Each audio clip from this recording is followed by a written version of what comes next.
Hello students, कैसे हो सब? आशा करता हूँ बहुत अच्छे होगे। और माई सेल्फ अनूप वर्मा। तो हम लोग जो है एनसीईआरटी मैथमेटिक्स पढ़ रहे हैं 11th क्लास की। और उसी में हम आगे क्वेश्चंस सॉल्व करते हैं। हम लोग एक्सरसाइज 1.3 पढ़ रहे थे और उसी की जो है प्रॉब्लम्स को हम सॉल्व कर रहे थे। तो हमने फर्स्ट प्रॉब्लम बता दी थी, सेकेंड प्रॉब्लम बता दी थी, अब हम थर्ड प्रॉब्लम को सॉल्व करेंगे और देखेंगे कि थर्ड प्रॉब्लम में क्या है हमारे पास। तो आइए जरा स्क्रीन शेयर कर लेते हैं। ओके, तो वी हैव द एक्सरसाइज 1.3। कुछ नहीं लिखा है, बस क्वेश्चन नंबर 3 लिखेंगे। क्वेश्चन नंबर 3 क्या कहता है? This is question number 3। Is saying, एक हमने सेट दे रखा है। This is your set A set तुम्हारे पास है, दैट इज लाइक दिस 1, 2, 3, 4। ये सेट के फॉर्म में है। एक एक सिंगल सेट है, एक सिंगल एलिमेंट रहेगा। और दिस इज कमा 4 एंड दिस इज योर। तो इस सेट को देखते हुए आपको कुछ आंसर देने हैं, कुछ जवाब देने हैं। क्या आंसर देने हैं? लिखा है कि विच ऑफ द फॉलोइंग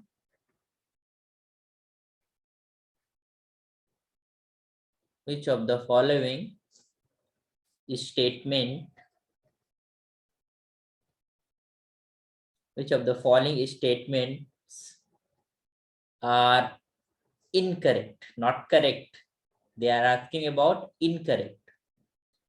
कुछ ऑप्शन है, उसमें देखना है कौन सा इनकरेक्ट है एंड वाई और क्यों। ठीक, तो पहला जो हमारे पास ऑप्शन है, जो भी हमारे पास स्टेटमेंट है, वो ये कहा है कि दिस 3, 4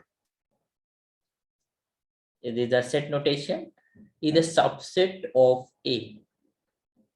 ठीक, तो एक चीज ध्यान देना, सबसेट क्या होता है? अगर हम कुछ एलिमेंट्स ले लें और उसको सेट के फॉर्म में लिखें तो सबसेट होता है। But this 3, 4 is also belongs to the set. ये सेट के अंदर है और it's not in the set form, मतलब ये पूरा का पूरा एक एज ए एलिमेंट है, नॉट की। तो इसको हम अगर हम ऐसे लिखते, थोड़ी देर के लिए देखो, अभी तो ये तुम्हारे पास इनकरेक्ट है। This is your incorrect statement है। क्यों? क्योंकि अगर हम इसको ऐसे लिखते, दिस इज 3, 4 और ये तुम्हारे पास है, this will be belonging to A, is the subset of A. तो ये सही था। क्यों? क्योंकि ये एलिमेंट को हमने सिंगलटन सेट के फॉर्म में लिख दिया और now it is a subset of A. But ये जो 3, 4 है, वो तुम्हारे पास सिंगल एक एलिमेंट है।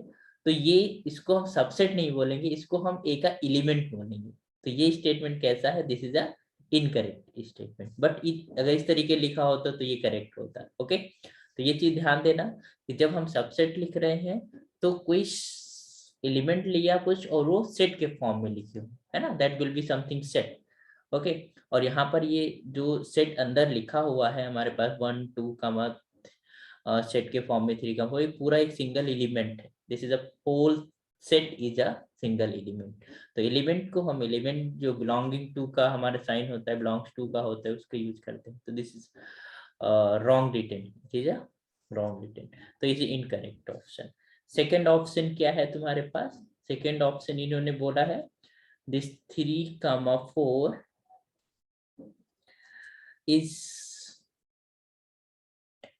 इज बिलोंग्स टू ए। देखिए, दूसरी बात बोल दी तो obviously it is a correct. Now you can just say this is a correct because it is an element. Element तो किसी सेट से बिलोंग ही करता है, उसको हम सबसेट नहीं बोल सकते एलिमेंट को। हाँ, एलिमेंट को लिया, उसको सेट के फॉर्म में लिखो and then it will be subset. Okay, next है तुम्हारे पास, अगर इसको ऐसे लिखते, मान लो जैसे इन्होंने लिखा है यहाँ पर 3, 4, मतलब पहले सारे जवाब मिल गए हम लोगों को। देखिए, दिस इज 3, 4 है ना। अब ये एलिमेंट सेट में लिखा हुआ है, मतलब दिस इज अ सबसेट, तो दिस इज अ सबसेट, तो this statement is, this is a correct statement. हमें बताने इनकरेक्ट थे बट हम करेक्ट इनकरेक्ट सब लिख दे रहे हैं, तो ऑब्वियसली आप तुरंत ही आइडेंटिफाई कर पाओगे कौन सी स्टेटमेंट्स इनकरेक्ट है, कौन से नहीं। इन्होंने लिखा 1 इज बिलोंग्स टू ए, 1 इसके अंदर है, 1 के अंदर और बिलोंग करता है, तो it is a this is a correct statement, not incorrect. We are searching for incorrect but it's correct. अच्छा, 1 को हम सबसेट कह सकते हैं? नो, बिकॉज हम एक सिंगल एलिमेंट को सबसेट नहीं बोलते, उसको जब सेट के फॉर्म में लिखते हैं then we can just write a subset. तो this is statement is incorrect. I think चीजें समझ आ रही होंगी, है ना? ऐसे ही चीजें हम पढ़ के आए हैं और उसी चीजों को हम आगे कर रहे हैं, ठीक है? तो सिंपल सी एक्सरसाइज है, but it's my duty to explain each and everything, है ना? हम सब कुछ डिस्कस करेंगे। यहाँ पर 1, 2, 5 ये है तुम्हारे पास, मान लो ये सबसेट है। अब ये सबसेट के फॉर्म में लिखा हुआ है और 1, 2 एंड 5 आर एलिमेंट्स और दिस इज अ सबसेट। तो ये सबसेट होना चाहिए, this is a set form में लिखा हुआ है तो सबसेट होना चाहिए ए का, तो इन्होंने सबसेट ही लिखा है तो ये करेक्ट है। अगर ये लिखते कि ए एलिमेंट है तो गलत हो जाता है ना, तो दिस इज अ सबसेट, तो ये चीज है करेक्ट स्टेटमेंट। ओके, नेक्स्ट है तुम्हारे पास this is your 1, 2, 5 each belongs to E. ये बात गलत है भाई। 1, 2, 5 सिंगली, वन वन अलग है, 2 अलग है, 5 है, पूरा कंबाइंड कोई सेट नहीं है 1, 2, 5 का जो ए में बिलोंग करता हूँ। जैसे कि हमारे पास सेट 3, 4 का है, वो एक सिंगल एलिमेंट है, but this is 1 and 2 and 5 these are separated element, और इनको जब हम कंबाइन किसी सेट के फॉर्म में लिखे तो this will be a subset, not कि हमारे पास एलिमेंट ए का। तो ये चीज इनकरेक्ट है, this is your incorrect statement. Okay, I hope समझ आ रही होंगी। नेक्स्ट अगर हम देखते हैं, जैसे कि यहाँ पर 1, 2, 3 ये हमने ले लिया, ठीक है? और इसको अगर हम लिखते हैं जैसे कि 1, 2, 3 this is a subset of it. अच्छा, ये चीज देखिए ध्यान देना, ये 3 जो है वो सेपरेटेड एलिमेंट नहीं है, वो अलग नहीं है, वो कंबाइंड है। ये पूरा का पूरा एक एलिमेंट है, ध्यान देना इसको, एक पूरा का पूरा एलिमेंट है। तो जब भी कहीं हम इसको यूज करेंगे एज ए एलिमेंट, तो ये पूरा का पूरा सेट यूज करेंगे, इसके अंदर का कुछ निकाल के हम यूज नहीं कर सकते। या ये कह सकते हो कि 3 जो है वो ए का मेंबर नहीं है, वो इस सेट का मेंबर तो जरूर है, बट 3 जो है वो इस सेट ए का एलिमेंट नहीं। ये कंबाइंड जो सेट है, this is a whole set is an element of A. तो उसको हम अलग से यूज नहीं कर सकते, उसको कंबाइंड फॉर्म में ही कहीं पर हम यूज कर सकते हैं। तो यहाँ पर जैसे इन्होंने लिया है 1, 2, 3 is a set, but we are saying it is a subset. No, it is not a subset of A. ये ए का सबसेट नहीं, क्यों? क्योंकि 1, 2 तो सेपरेटेड एलिमेंट्स है, बट 3 कंबाइंड है 4 के साथ। तो अगर हम सेट के फॉर्म में लिखे होते तो this is statement is incorrect, obviously it is incorrect. अगर हम इसको मान लो ऐसे लिखे होते, this is your 1, 2, 3, 4, now it is a subset. इसको हम सबसेट कह सकते हैं, now it is a subset. तो ये स्टेटमेंट करेक्ट है। हो सकता है तुम्हारे आगे की क्वेश्चन में दिया हो, नहीं दिया है इन्होंने, ठीक है? तो नेक्स्ट है तुम्हारे पास दिस इज 9th वन, कि हमारे पास जो 5 है that is your empty set is belongs to A. क्या एम्प्टी सेट इस सेट के अंदर है? नो, एम्प्टी सेट मतलब एज ए एलिमेंट नहीं है, as a element is not a empty set is not an element of A का element नहीं है। या सिंबोलिज्म 5 कहीं यूज हुआ होता तो इसको हम बोल देते this is in it, but it is not. तो this is incorrect. Okay, next है तुम्हारे पास 10th number is 5 is the subset of it. Obviously empty set हर एक जो है सेट का सबसेट होता है। एम्प्टी सेट एंड इटसेल्फ हमारे पास सबसेट होता है। तो is it clear to all? This is correct statement, this is correct statement. और नेक्स्ट है तुम्हारे पास that is your 10th number 11th number, that is singleton 5 is subset of. देखिए subset हम कब बोलेंगे? जब जो है 5 या फिर कुछ भी सेट के फॉर्म में लिखे वो उसका एलिमेंट होना चाहिए।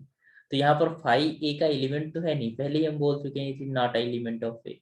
तो ये सबसेट कैसे हो जाएगा? तो this empty set singleton with empty set is not a subset of A. तो this is also a incorrect statement. तो एक्चुअली हमें जो फाइंड करना था वो इनकरेक्ट ही करना था, और इसको लिख सकते हो कि अगर इसका रीजन लिखो तो since you can just write 5 is not belonging to A, है ना, ए में बिलोंग नहीं करता, इस तरीके से लिख सकते हो। इसका रीजन ये है कि this is correct because implicit, यहाँ पर लिखोगे implicit set is a subset for each set, है ना, सारे सेट्स के लिए वो सबसेट का काम करता है। तो we can just write like this.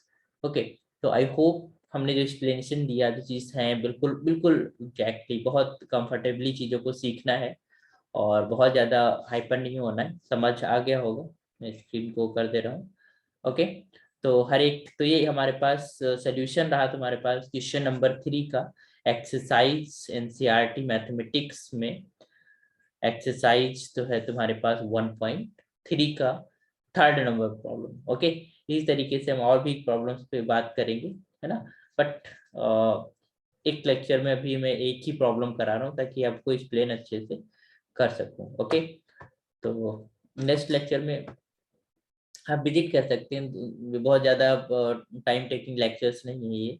तो आप एक लेक्चर देखा, सारे सारे के सारे प्रॉब्लम्स आप एक ही दिन में देख सकते हो, बट आप उससे पहले आप सॉल्व कर चुके हो, एटलीस्ट एक ट्राई कर चुके हो, फिर आप सारे लेक्चर एक के बाद एक आप लेक्चर सारे प्रॉब्लम्स को देख सकते हो कि कैसे प्रॉब्लम्स को किया गया है। ओके, तो thank you students, and keep learning keep sharing. सबसे जो ज़्यादा जरूरी है वो शेयरिंग, सब्सक्राइब करना है ना। एक बार आप सब्सक्राइब कर लोगे तो जो भी हम लेक्चर जो भी हम टीचिंग करेंगे वो आप तक पहुंचती रहेगी, है ना, बहुत अच्छे से पहुंचती रहेगी। ओके, तो थैंक यू सो मच।